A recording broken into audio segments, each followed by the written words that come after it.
Les points sur les i à présent en accueillant comme tous les mardis Olivier de la Marche. Bonjour Olivier. Bonjour. Associé gérant chez Platinium Gestion. Papandréou, on ne peut pas passer à côté. Il a surpris tout le monde hier soir. Oui, il a surpris tout le monde. Visiblement de façon désagréable. En tout cas pour un petit Sarkozy relent et de Merkel, démocratie dans cette Europe. C'est amusant. Il interroge les moutons en leur demandant comment ils veulent se faire tondre. Bon, évidemment, la réponse, on la connaît. Mais ça a l'air de choquer tout le monde. Ce que je trouve pas très choquant puisque... Vous êtes plutôt agréablement surpris par cette décision, depuis des années, même si elle nous menace. Depuis des années, on passe outre les décisions des populations en ce qui concerne l'Europe. Là, ils leur demandent comment ils veulent se faire tondre. De toute façon, ils se feront tondre. Quoi qu'il arrive. Donc, mais c'est sympa de leur demander comment. C'est-à-dire que si on fait une petite fiche pratique sans faire les 5 scénarios qu'évoquait tout à l'heure Nicolas Dose, s'ils répondent non, ils sortent de l'euro mécaniquement et ils sont partis pour plusieurs années de vache maigre. S'ils répondent oui, ils restent dans l'euro et ils ont plusieurs années de vache maigre. Oui, mais je suis pas d'accord. C'est-à-dire aujourd'hui, non. Enfin, de toute façon, ils auront des années de vache maigre. Ça, c'est clair. Maintenant, on peut pas dire que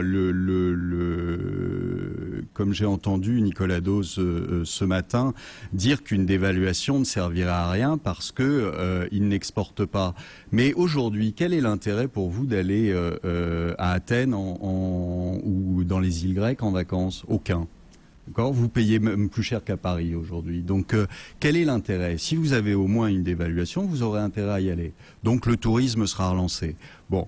Non, mais c'est ce que disait Nicolas Dose. Il disait, à part le tourisme. De toute façon, oui, mais ils ont que ça. Donc, autant leur donner quelques atouts de ce côté-là.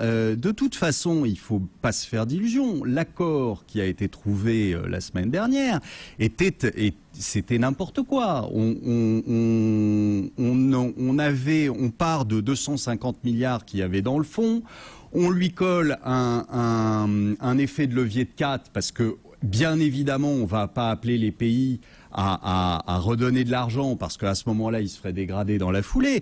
Donc, on applique simplement un coefficient multiplicateur de 4, histoire de tomber sur 1 milliard, sur 1000 milliards, sur 1 trillion. Et comme on a l'air un petit peu minable, on transforme ça en dollars avant d'envoyer ça aux agences de presse pour dire victoire, on a trouvé un accord sur 1400 milliards, mais pas sur 1400 milliards d'euros, sur 1400 milliards de dollars. Olivier, ça a été étouffé complètement, mais c'est grotesque quand on en est à ce niveau-là de manip pour faire son petit communiqué de presse.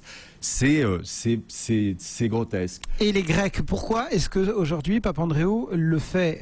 Ce matin, il y avait sur ce fameux petit oiseau réseau social de 144 caractères dont on n'a pas le droit de dire le nom, il y avait un intervenant qui disait comme ça, Papandréou va pouvoir appeler les banquiers et leur proposer 70% de décote contre l'annulation du référendum. On comprend bien que c'est de l'humour, mais pourquoi est-ce que Papandréou aujourd'hui met en péril l'Europe et même plus loin que l'Europe? On voit les effets qui commencent à se faire. De toute façon, ça se finira comme ça. De toute façon, il sortira. D'accord? La Grèce sortira. Ce qu'elle aurait dû faire depuis un bon moment, mais la Grèce sortira. Donc, il met en péril rien du tout. De toute façon, cet accord était mauvais. Il n'était pas tenable. D'accord? On demande aux banques de faire un write-off de 50%, simplement aux banques. On peut pas le faire pour la BCE, parce que sinon ça mettrait la BCE en faillite, ça ferait quand même désordre. Enfin, je veux dire, tout ça, c'est... Justement, il n'y a pas que la Grèce. Les banquiers, aujourd'hui, sont mal, non? Ils sont mal, mais ils ont toujours été mal. Ouais, c'est pas l'accord qui allait changer. Mais oui, ils disent que non. Avec une arrogance extrême. J'espère que ça se finira mal pour lui quand je vois Monsieur Oudéa la veille de l'accord qui dit moi j'en ai rien à faire. Je continuerai à payer des dividendes et je continuerai à me payer des primes. Enfin, c'est juste hallucinant d'entendre ce discours-là. Vous voulez que ça se termine mal pour lui? Qu'est-ce que vous voulez dire? J'espère que sa banque sera nationalisée et que lui il sera viré avec perte et fracas. Parce que c'est indécent. C'est indécent. C'est eux qui nous ont conduits là où on est. Hein, c'est les banquiers en général et les États, mais les banquiers en général aussi. Quand on voit les effets de levier, quand on voit ce qu'ils ont fait depuis plusieurs années, c'est eux qui nous ont mis dedans. Et maintenant, ils jouent les cadors, ils jouent les gros bras. Je veux dire, enfin, faut arrêter 2 minutes. Faut au plus vite, c'est ce qu'on appelle de nos voeux depuis longtemps, mais faut au plus vite rétablir le Glass-Steagall Act, nationaliser les banques et virer ces banquiers, parce que c'est vraiment n'importe quoi. Aujourd'hui, c'est n'importe quoi. Vous allez voir qu'ils vont nous sortir de très très bons résultats. On a commencé à voir ça dans UBS. Ils ont annulé la perte de 2 milliards que leur trader avait fait simplement en utilisant la même méthode que les Américains, c'est-à-dire en faisant du mark-to-market sur leurs passifs. Vous allez voir qu'ils vont nous sortir de très très bons résultats, qui seront des résultats totalement fictifs, mais qui leur permettra de se payer de belles primes. Voilà. Jean-Sébastien Bellet, tout à l'heure, chez Trust Team Finance, nous disait, il y a peut-être une bonne nouvelle aujourd'hui, c'est que Jean-Claude Trichet n'est plus là. Est-ce que chez Platinum, on se dit aussi... Non, je suis pas d'accord. Jean-Claude Trichet existe et c'est plutôt une bonne nouvelle. Non, je suis pas d'accord. Je pense que Jean-Claude Trichet a plutôt bien géré les choses et je suis pas du tout d'accord avec l'idée que Mario Draghi arrivant, le monde est sauvé. Mario Draghi va utiliser très probablement la même méthode que Monsieur Bernanke, c'est-à-dire la monétisation à mort, et je ne crois pas à cette solution. Simplement, c'est rajouter de la dette à de la dette, et ça n'a jamais été une solution. Donc, je suis pas d'accord sur le hurrah, Trichet est parti, donc tout va aller mieux maintenant. C'est pas vrai. Je pense même que ça pourrait bien aller pire. Et donc voilà. Enfin. Pourquoi? Parce que Mario Draghi est moins bien que Trichet? Parce que Mario Draghi a un passé qui me paraît pas être très sain. Ancien patron. Son petit passage chez Goldman Sachs, qui ne sont pas les moins escrocs du monde. Donc j'ai pas du tout d'amour particulier pour Mario Draghi.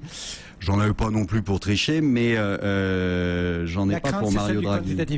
Voilà, la crainte, c'est les méthodes de Goldman Sachs, c'est les méthodes de Tim Geithner, c'est les méthodes de Ben Bernanke, hein, qui sont des méthodes qui mettent leur pays dans le mur. Tout le monde est baba d'admiration devant le Standard & Poor's qui est manipulé comme il n'est pas possible, et devant des chiffres américains qui sont aussi manipulés, qui sont pas si bien qu'on veut bien le dire. Donc voilà. On a aujourd'hui une banque qui fait partie des primary dealers qui a sauté. Personne n'en parle, ça n'intéresse personne. Je vous rappelle on en parle quand même pas mal sur l'antenne de BFM. Elle avait 1,2 milliard de fonds propres. Elle avait 41 milliards au bilan. Ça fait peur à personne, hein. Effet de levier, 40. Ça va, tout va bien. Le risque systémique encore. Merci beaucoup Olivier Delamarche, et toujours cette résonance du secteur bancaire américain. On suivra au cours des prochaines séances les résultats de nos champions hexagonaux. En attendant, ces valeurs sont nettement malmenées à la Bourse de Paris. Olivier Delamarche, associé et gérant chez Platinum Gestion.